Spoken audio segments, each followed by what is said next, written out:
အခုလက်ရှိပေါ့နော်ပြန်တဲ့နေတဲ့ဒီဗီဒီယိုနဲ့ဒီသတင်းတွေမှာ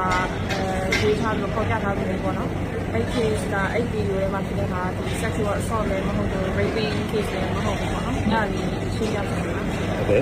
Patricia ရဲ့ statement ကိုအခု support လုပ်ပါတယ်။ဘာမှ sexual assault တို့ဒီလို raping တွေလုံးဝမဖြစ်ခဲ့တာမရှိသလိုပြီးတော့ခုနလိုပေါ့နော်ဒီလိုမျိုး false accusation တွေ false rumor တွေအကုန်လုံးပြန့်နေတာတွေ့ရတယ်။ကိုရိုနီယောက်ကဒီ working relationship all good yeah all good so ဒီလိုခုနပြောသလိုပဲဒီ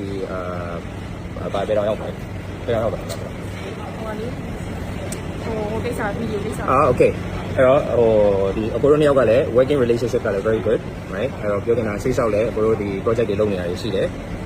စိတ်ဆောက်လည်းဒီလိုမျိုး project တွေဖတ်ဖို့လေးရှိတယ်ဒါပေမဲ့အခုလောလောဆယ်ပြန့်နေတဲ့သတင်းတွေအကိုက rape လုပ်ပါတယ်အကိုကခုနလိုပဲဒီကနေ့ဖမ်းထည့်ထားပါတယ်ဆိုတော့ဟုတ်လားဖမ်းထည့်တာဟုတ်လားဖမ်းထည့်ထားပါတယ်ဆိုတဲ့ဟာတွေဒီလို rape case တွေကလုံးဝမဟုတ်ပါကြောင်းကိုဒီ video ကနေပြောချင်ပါတယ်ပြီးတော့ဒီလိုမျိုးအဲ့လို false accusation တွေ false news တွေဆက်ပြီးတော့တင်မဲ့ media တွေပဲဖြစ်ဖြစ်ဒီ personal account တွေပဲဖြစ်ဖြစ်နောက်ပိုင်းဒီ video နောက်ပိုင်းမှာကိုတို့ဆက်ပြီးတော့လုပ်သွားမယ်ဆိုရင်ကိုတို့ဘက်ကတရားစွဲပါမယ်ခုနလိုပဲကိုတို့ဘက်ကတကယ်တမ်း working relationship ရှိတယ်နှစ်ယောက်စလုံးကလည်းတကယ် working together ဖြစ်တယ်ရှေ့လျှောက်လည်းကိုတို့ video တွေဆက်ဖတ်ဖို့လည်းရှိတယ်အဲ့တော့စောင့်မျှော်ပေးပါ